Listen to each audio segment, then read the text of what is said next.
Good morning, everyone. Today we are going to talk about when your child has trouble blending sounds. It's a very common difficulty or challenge that kids with reading difficulties have, and it often comes up in terms of how to address that. And I feel like it's important to talk about this today because so often parents or teachers or whomever think that the solution is just to practice, as I've talked about before, to, work on those phonics and, just practice blending more. If they're not good at it, practice blending more. And what I want to talk about today is what's really going on, why it's not just practice, and a huge piece of the puzzle that often does not get addressed.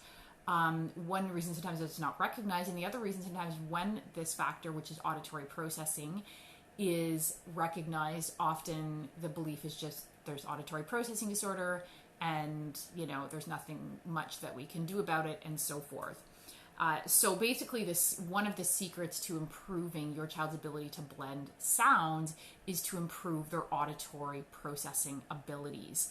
And when you address this, you end up saving a lot of time and energy on the wrong action. And that's so often what I see with the parents that I work with, is that they are trying so hard to help their child and they are doing the wrong action. They are, practicing. If their child's not good at something, then they just keep doing that over and over again. So, and addressing auditory processing disorder is huge. It's actually a big part of my program. So kind of just giving you a little tidbit of that insider secret today. So whether it's ADHD, whether it's, difficulty with reading, difficulty with learning, so often these kids have auditory processing disorder. And obviously there's a lot more going on than just that, but you absolutely need to address that if you want your child to be better at blending sounds. And also if you want them to be better at following instructions, to remember stuff, to be able to focus, all that stuff. So if you haven't seen my previous videos and blogs and so forth on auditory processing, do check that out.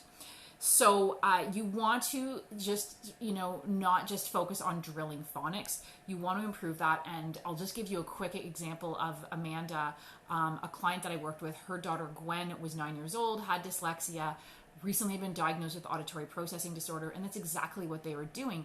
Gwen had shelled out thousands of dollars on tutoring and all these other approaches that just focus really on extra practice and drills. And I don't want to knock all of these approaches. They can be really effective when those, when that brain development is in place, when auditory processing is strong or is improving. But if it's really weak, the progress is going to happen at a snail's pace.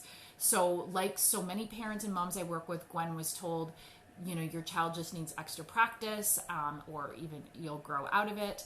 That obviously did not happen. And as a result, they spent several years where her daughter's self-esteem had just continued to deteriorate because, as I've mentioned before, sometimes tutoring can be more detrimental whenever kids are seeing no progress. It can feel like, see, nothing can help me. And that's where they just throw their hands up in the air and give up, basically. Or, and that's also where a lot of the homework battles start to come in. So strong auditory processing skills are absolutely critical for the ability to blend sounds, for good reading in general, for the ability for good learning.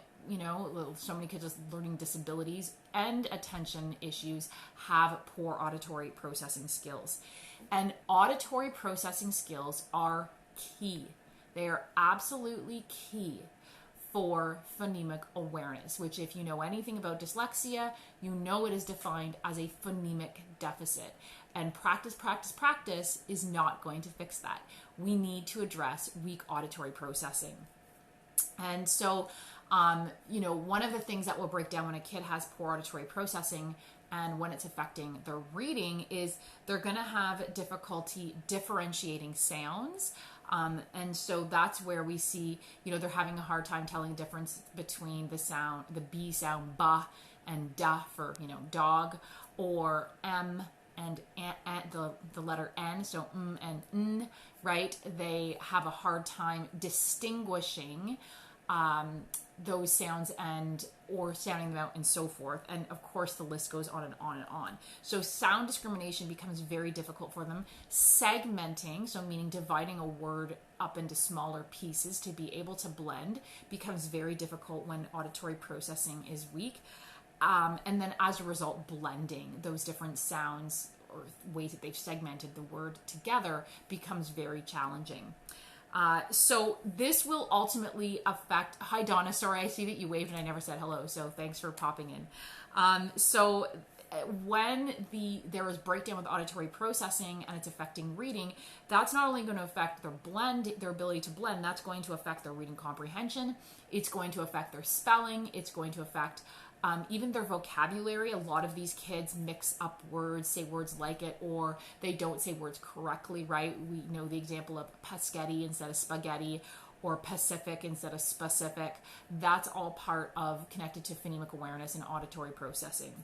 And of course, it's going to affect their memory. And so what is ultimately needed is a multi-sensory approach that retrains the auditory system and develops it, and it has to be done in a logical and incremental way, in the way that the brain develops and in terms of exactly what the brain needs first before we go on to the next step. And sometimes when I talk to parents and they tell me, we tried this, or we tried, primitive reflex integration, or we tried some brain training, or different therapies that I sometimes use as in my programs. If you've heard of my programs, I actually combine therapies. I use a multi-therapy approach. But those different therapies need to be layered at the correct time.